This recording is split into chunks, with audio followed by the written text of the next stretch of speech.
Hey now, I'm Steve Severs from Bionic Buzz. Welcome to backstage here at Ventura Vans Warped Tour. Let's go see who we can talk to. All right, so it's sadly the last tour in Vans Warped Tour, and I'm asking everyone to document your favorite memories. Could have been just attending, or could have been just playing live, or hanging out at the barbecue. Some people even said just showering on the tour. It's their favorite memories. I haven't showered yet, So so that one's not a memory yet.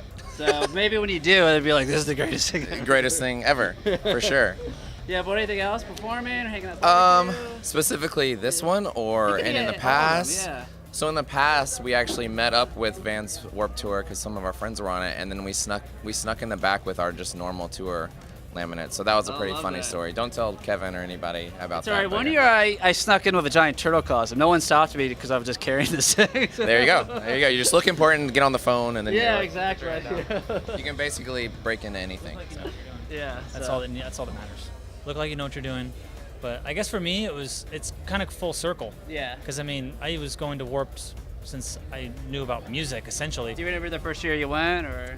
2002. Yeah. 2002, and I don't know, you get so in like a touring mode, you're like, yeah, Warped, we're doing Warped, cool. But then like a few days before, it's like, wow, we're doing Warped. This is full circle. This is like what you dreamed of forever, and we're Let's see if I actually. can remember 2002. Was that the one that had the drive-through stage, or? Yeah, drive-through was huge At the back in time, those days. yeah. Oh yeah. I remember that one. But so. I mean, I remember like Sum 41 was one of the main bands. All American Rejects, I think, were on that year. Yeah. I don't know, just all the music. It like didn't even matter back then. It was like all kinds of bands you were so stoked to see. Versus these days, it's kind of more Good genre. memories, yeah, yeah. absolutely. Cool. Well, here at Bionic Buzz, we're all about people's passion. I love asking this question to musicians. Where did your passion for music come from? A certain album you heard, or a certain live performance you saw that made you want to get up and start your own band? Wow.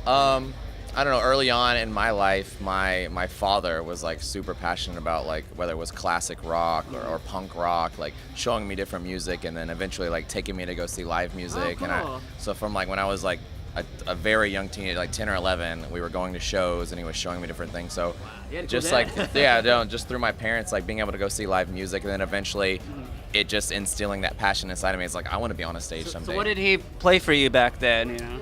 It was on like a lot of classic rock, a lot of like punk rock stuff, or with like the Violent Femmes. Like he was like this into this weird like kind of different things, and then he kind of became like a youth pastor. So he went to like a lot of Christian rock and Christian metal DC band. Talk, yeah. Dude, all about DC Talk and Third Day, all these different bands. So like I had a lot of different influences and a lot of different like just music around me as a whole. So Very it just cool. it kind of like has always been there. That's Kind why I of love thing. hearing these stories. That's why I love asking this question. What about you?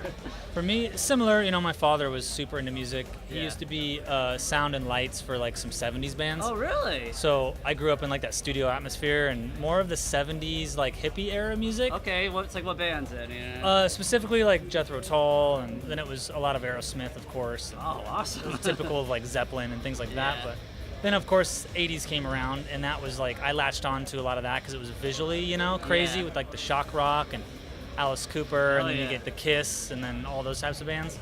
But then I gravitated towards like punk and a little bit more of the heavy metal side of things, and I latched on to like Black Flag and the Misfits, of course. And then it turned into like Marilyn Manson, Hell Inch yeah. Nails, and yeah, but I'd have to say it was definitely my dad. Records, record store shopping, whatever looked cool on the record cover was a big Yeah, call.